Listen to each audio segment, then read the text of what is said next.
Hi hello Mandya style cooking with information ಚಾನಲ್ಗೆ ಸ್ವಾಗತ. ಎಲ್ಲರೂ ಹೇಗಿದ್ದೀರಾ? ಚೆನ್ನಾಗಿದ್ದೀರಾ ಅಂತಲೇ ಭಾವಿಸ್ತೀನಿ. ನಾನಿವತ್ತು ನಿಮಗೆ ತೋರಿಸ್ತಾ ಇರುವಂಥ ವಿಡಿಯೋ ತಂಬ್ಲೈನ್ ಹೇಳ್ದಾಗೇ ಚಳಿಗಾಲದ ಚಾಕ್ಲೇಟ್ ಅಂತ ಹೇಳಿದ್ರೆ ಖಂಡಿತ ತಪ್ಪಾಗಲ್ಲ. ಏನಕ್ಕೆ ಅಂತ ಹೇಳಿದ್ರೆ ಚಳಿಗಾಲದಲ್ಲಿ ಇದನ್ನು ತಿನ್ನೋದ್ರಿಂದ ನಿಮ್ಮ ಮಕ್ಕಳ ಆರೋಗ್ಯ ಮತ್ತು ನಿಮಗೂ ಕೂಡ ರೋಗ ನಿರೋಧಕ ಶಕ್ತಿನೂ ಜಾಸ್ತಿ ಆಗುತ್ತೆ. ಜೊತೆಗೆ ಈ ಕೆಮ್ಮು ನೆಗಡಿ ಶೀತ ಎಲ್ಲ ಆಲ್ಮೋಸ್ಟ್ ಸ್ಟಾರ್ಟಿಂಗ್ ಸ್ಟೇಜಲ್ಲಿದ್ದರೆ ಕಮ್ಮಿ ಅಂತೂ ಆಗೋಗುತ್ತೆ. ಚಾಕ್ಲೇಟ್ ಅಷ್ಟು ಸಿಹಿ ಅಂತೂ ಖಂಡಿತ ಇರಲ್ಲ, ಬಟ್ ಆರೋಗ್ಯಕರವಾಗಂತೂ ಇರುತ್ತೆ. ಜೊತೆಗೆ ಮಕ್ಕಳಿಗೆ ತಿನ್ನೋಕ್ಕೆ ಒನ್ ಟೈಮ್ಗೆ ಏನೂ ಬೇಜಾರಂತೂ ಆಗಲ್ಲ. ಬನ್ನಿ ಹೇಗೆ ಮಾಡಿದೆ ಅಂತ ನಿಮಗೆ ತಿಳಿಸ್ಕೊಡ್ತೀನಿ ಈ ಚಳಿಗಾಲದ ಚಾಕ್ಲೇಟ್.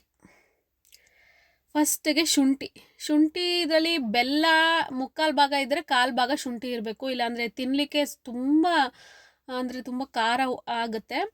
ಸೊ ಚೆನ್ನಾಗಿ ಶುಂಠಿನ ಮೊದಲು ನೆನೆ ಹಾಕಿ ಅಂದರೆ ಮಣ್ಣೆಲ್ಲ ಥರ ಕ್ಲೀನ್ ಮಾಡಿ ಮೇಲ್ಗಡೆ ಸಿಪ್ಪೆಗಳನ್ನ ಆದಷ್ಟು ಅಂದರೆ ಎಷ್ಟಾಗತ್ತೆ ಅಷ್ಟು ಹಿಂಗೆ ಒರೆದಿಟ್ಕೊಳ್ಳಿ ಅಷ್ಟೇ.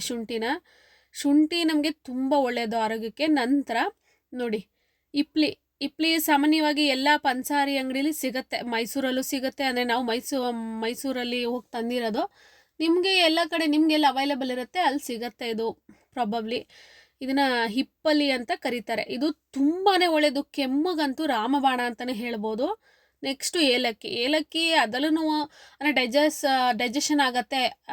ಶುಂಠಿ ಸ್ವಲ್ಪ ಡೈಜೆಷನ್ ಬೇಗ ಆಗಲ್ಲ, ಸೊ ಶುಂಠಿಗೆ ಡೈಜೆಷನ್ ಆಗೋಕ್ಕೆ, ಜೊತೆಗೆ ಟೇಸ್ಟ್ಗೆ ಏಲಕ್ಕಿ. ನೆಕ್ಸ್ಟು ಅರಿಶಿಣದಲ್ಲಿ ನಿಮಗೆ ಗೊತ್ತಿದೆ ರೋಗ ನಿರೋಧಕ ಶಕ್ತಿ ತುಂಬ ಅಂದರೆ ಜಾಸ್ತಿ ಮಾಡುತ್ತೆ. ಚಳಿಗಾಲಕ್ಕೆ ಮೈನ ಬೆಚ್ಚಗಿಟ್ಟಿರುತ್ತೆ. ಸೊ ನಾನು ಅರಿಶಿಣದ ಕೊನೆನ ತೊಗೊಂಡಿದ್ದೀನಿ. ಸೊ ಇದ್ದರೆ ಅದನ್ನೇ ಬಳಸಿ ಖಂಡಿತ. ಇಲ್ಲ ಅಂತ ಹೇಳಿದ್ರೆ ಅರಿಶಿಣದ ಪುಡಿ ಹಾಕಿ ಅಷ್ಟೇ. ಅರಿಶಿಣದ ಕೊನೆ ಇದ್ದರೆ ತುಂಬ ಒಳ್ಳೆಯದು. ನಂತರ ಮೆಣಸು, ನಾನು ಕಾಳು ಮೆಣಸು ಜಾಸ್ತಿನೇ ತೊಗೊಂಡಿದ್ದೀನಿ, 1 ಸ್ಪೂನ್ ತೊಗೊಂಡಿದ್ದೀನಿ. ನೀವು ಬೇಕಂತ ಹೇಳಿದ್ರೆ ಸ್ವಲ್ಪ ತೊಗೋಬೋದು. ನಂತರ ಬ್ಲ್ಯಾಕ್ ಸಾಲ್ಟ್, ಇದು ಕಲ್ಲುಪ್ಪು ಅಂತ ಹೇಳ್ತೀವಲ್ಲ, ಅದು ಟ್ಯಾಂಗಿ ಫ್ಲೇವರ್ ಬರುತ್ತೆ, ಒಂಥರ ಚೆನ್ನಾಗಿರುತ್ತೆ. ಜೊತೆಗೆ ಆರೋಗ್ಯಕ್ಕೆ ಒಳ್ಳೆಯದು. ಬ್ಲ್ಯಾಕ್ ಸಾಲ್ಟ್ ಅಂದರೆ ಡೈಜೆಸ್ಟ್ ಮಾಡೋಕ್ಕೆ ತುಂಬ ಒಳ್ಳೆಯದು ಅದು. ನೆಕ್ಸ್ಟು ಬೆಲ್ಲ, ನಾನಿಲ್ಲಿ ಆರ್ಗ್ಯಾನಿಕ್ ಬೆಲ್ಲನ ತೊಗೊಂಡಿದ್ದೀನಿ. ನಾನು ಸಲ ವೀಡಿಯೋದಲ್ಲೂ ಹೇಳಿದ್ದೆ, ಆದಷ್ಟು ಆರ್ಗ್ಯಾನಿಕ್ ಬೆಲ್ಲನ ಬಳಸಿ. ವೈಟ್ ಕಲರ್ ಬೆಲ್ಲನ ಬಳಸೋಕ್ಕೆ ಹೋಗಬೇಡಿ, ಯಾಕಂದರೆ ವೈಟ್ ಕಲರ್ ಬೆಲ್ಲಕ್ಕೆ ಕೆಮಿಕಲ್ ತುಂಬ ಜಾಸ್ತಿ ಹಾಕಿರ್ತಾರಂತೆ. ಸೊ ಅದರಿಂದ ಕಪ್ಪಗಿರುವಂಥ ಬೆಲ್ಲವನ್ನು ಬಳಸಿ. ನಂತರ ಶುಂಠಿನ ಪೇಸ್ಟ್ ಮಾಡ್ಕೊಬೇಕು. ಹೇಗೆ ಅಂದರೆ ಫುಲ್ಲು ನುಣ್ಣಗೆ ಪೇಸ್ಟ್ ಮಾಡ್ಕೋಬೇಕು, ನೈಸ್ ಪೇಸ್ಟ್ ಮಾಡ್ಕೋಬೇಕು. ಈ ರೀತಿ ನಾನು ನೋಡಿ ತೋರಿಸ್ತೀನಿ. ಈ ರೀತಿ ಇನ್ನೂ ಬೇಕಾದರೆ ಸ್ವಲ್ಪ ನಾನು ನೀರು ಆ್ಯಡ್ ಮಾಡಿಲ್ಲ, ನೀವು ಆ್ಯಡ್ ಮಾಡಿ ಇನ್ನೂ ನೈಸ್ ಪೇಸ್ಟ್ ಮಾಡ್ತೀನಿ ಅಂದರೆ ಖಂಡಿತ ಮಾಡ್ಕೋಬೋದು. ನಂತರ ಆಗಲೇ ಹೇಳಿದ್ನಲ್ಲ ಮಸಾಲೆಗಳು, ಅದನ್ನು ಪೇಸ್ಟ್ ಮಾಡ್ಕೊಳ್ಳಿ. ಅಂದರೆ ಪೇಸ್ಟ್ ಅಂದರೆ ಪುಡಿ ಮಾಡ್ಕೊಳ್ಳಿ. ಈ ರೀತಿ ನೋಡಿ ಅರಿಶಿನ ಹೇಗೆ ಪುಡಿಯಾಗಿದೆ. ಅರಿಶಿನ ದಯವಿಟ್ಟು ಕುಟ್ಬಿಟ್ಟು ಹಾಕಿ, ಹಾಗೆ ದಯವಿಟ್ಟು ಹಾಕಬೇಡಿ. ನಂತರ ಹಸಿ ವಾಸನೆ ಹೋಗೋ ತನಕ ನೀವು ಶುಂಠಿ ಪೇಸ್ಟನ್ನ ಸ್ವಲ್ಪ ಡ್ರೈ ರೋಸ್ಟ್ ಮಾಡಬೇಕಷ್ಟೇ. ಅದಾದಮೇಲೆ ನಿಮಗೆ ಬೆಲ್ಲದ ಪ್ರಮಾಣ ಎಷ್ಟು ಬೇಕೋ, ಆಗಲೇ ಹೇಳಿದ್ನಲ್ಲ, ಕಾಲು ಭಾಗ ಶುಂಠಿ ಇದ್ದರೆ ಮುಕ್ಕಾಲು ಭಾಗ ಬೆಲ್ಲ ಇರಬೇಕು. ಈ ಥರ ಬೆಲ್ಲನ ಬೇಕಾದರೆ ನೀವು ಪುಡಿ ಮಾಡಿ ಹಾಕ್ಬೋದು. ನಾನು ಡೈರೆಕ್ಟಾಗಿ ಹಾಗೆ ಹಾಕಿದ್ದೀನಿ. ನೋಡಿ ಈ ರೀತಿ ಆಗುತ್ತೆ. ಈ ರೀತಿ ಕನ್ಸಿಸ್ಟೆನ್ಸಿಗೆ ಬರಬೇಕು. ನೀವು ಆ ಟೈಮಲ್ಲಿ ಪೌಡರ್ ಮಸಾಲೆಗಳನ್ನ ಹಾಕ್ಕೋಬೋದು. ನೋಡಿ ಈ ರೀತಿ ಚೆನ್ನಾಗಿ ಮಿಕ್ಸ್ ಮಾಡಬೇಕು. ಅದು ಫುಲ್ ಗಟ್ಟಿ ಆಗಬೇಕು, ಅಲ್ಲಿ ತನಕ ಮಿಕ್ಸ್ ಮಾಡಬೇಕು. ನಿಮಗೆ ಉಂಡೆ ಥರ ಬರೋ ತನಕ ಮಿಕ್ಸ್ ಮಾಡಬೇಕು. ನಂತರ ಇದಕ್ಕೆ ರುಚಿಗೆ ಅಂದರೆ ಸ್ವಲ್ಪ ಉಪ್ಪನ್ನು ಹಾಕಿದ್ದೀನಿ ನಾನು. ನಂತರ ಹೀಗೆ ಚೆನ್ನಾಗಿ ಅಲ್ಲೇ ಅಂದರೆ ಕಮ್ಮಿ ಉರಿಲಿ ಮಾಡಿದ್ರೆ ತುಂಬ ಒಳ್ಳೆಯದು, ತುಂಬ ಚೆನ್ನಾಗಿ ಬರುತ್ತೆ, ಬಾಳ್ಕೆನೂ ಬರುತ್ತೆ. ಅಂದರೆ ತುಂಬ ದಿನ ಇಡ್ಬೋದು. ಆದಷ್ಟು ಕಮ್ಮಿ ಉರಿಲಿ ಮಾಡಿ. ಹೀಗೆ ಗಟ್ಟಿ ಆಗಬೇಕು ಸ್ವಲ್ಪ ಅದು. ಅಲ್ಲಿ ತನಕ ನೀವು ಚೆನ್ನಾಗಿ ಅದನ್ನು ತಿರುಗ್ತಾ ಇರಬೇಕು. ನೋಡಿ ಈ ರೀತಿ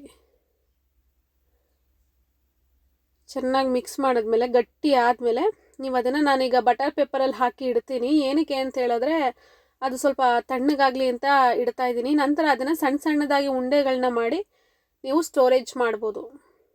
ನಾನು ಮಾಡ್ತಿರೋ ವೀಡಿಯೋಸ್ ಮತ್ತು ರೆಸಿಪೀಸ್ ಇಷ್ಟ ಆದರೆ ಪ್ಲೀಸ್ ಒಂದು ಲೈಕ್ ಮಾಡಿ, ಜೊತೆಗೆ ಸಬ್ಸ್ಕ್ರೈಬ್ ಮಾಡಿ, ಹಾಗೆ ಕಮೆಂಟ್ ಕೂಡ ಮಾಡಿ ಹೇಗೆ ಅನ್ನಿಸ್ತು ಅಂತ. ನಮಗೂ ನೆಕ್ಸ್ಟು ವೀಡಿಯೋಗಳನ್ನ, ಅಂದರೆ ನಾನು ಯಾವುದೇ ರೀತಿ ಪ್ರೊಫೆಷ್ನಲ್ ವೀಡಿಯೋಸ್ ಅಂದರೆ ನಮಗೆಲ್ಲ ತಿಳ್ಕೊಂಡಿದ್ದೀವಿ ಅಂತಲ್ಲ, ನಮ್ಮ ಅಜ್ಜಿ ಅಂದರು ಮತ್ತು ನಮ್ಮ ಅಮ್ಮಂದರು ಹೇಳ್ಕೊಟ್ಟಿರುವಂತಹ ಸಣ್ಣ ಪುಟ್ಟ ಮನೆ ಮದ್ದುಗಳನ್ನ ನಾನು ಈ ವಿಡಿಯೋದಲ್ಲಿ ನಿಮಗೆ ತಿಳಿಸ್ಕೊಡ್ತೀನಿ ಅಷ್ಟೇ. ನಾವೇನು ಮನೇಲಿ ಮಾಡ್ಕೋತೀವಿ ಅದನ್ನು ನಿಮಗೆ ಈ ವಿಡಿಯೋ ಮೂಲಕ ತೋರಿಸ್ಕೊಡ್ತೀವಿ. ನಂತರ ಫುಲ್ಲು ತಣ್ಣಗಾಗಬೇಕು. ಆವಾಗ ನೀವು ಯಾವ ಶೇಪ್ ಬೇಕೋ ಆ ಶೇಪ್ಗೆ ಕನ್ವರ್ಟ್ ಮಾಡ್ಬೋದು. ಈಸಿಯಾಗಿ ಚಿಕ್ಕ ಉಂಡೆಗಳನ್ನ ಮಾಡಿದ್ರೆ ಡೈಲಿ ಮಕ್ಕಳಿಗೆ ಬೆಳಗ್ಗೆ ಹೊತ್ತು ಕೊಡೋಕ್ಕೆ ತುಂಬಾ ಒಳ್ಳೆಯದು. ಅಂದರೆ ಖಾಲಿ ಹೊಟ್ಟೆಯಲ್ಲಿ ಕೊಡಿ ಇದನ್ನು, ತುಂಬ ಬೇಗ ಕಫ ಎಲ್ಲ ಕ್ಲಿಯರ್ ಆಗುತ್ತೆ.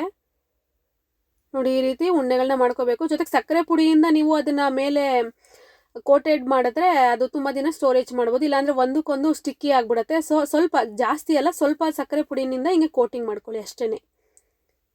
ನಿಮಗೆ ಇಷ್ಟ ಆದರೆ ಒಂದು ಲೈಕ್ ಮಾಡಿ, ಕಮೆಂಟ್ ಮಾಡಿ. ಧನ್ಯವಾದಗಳು.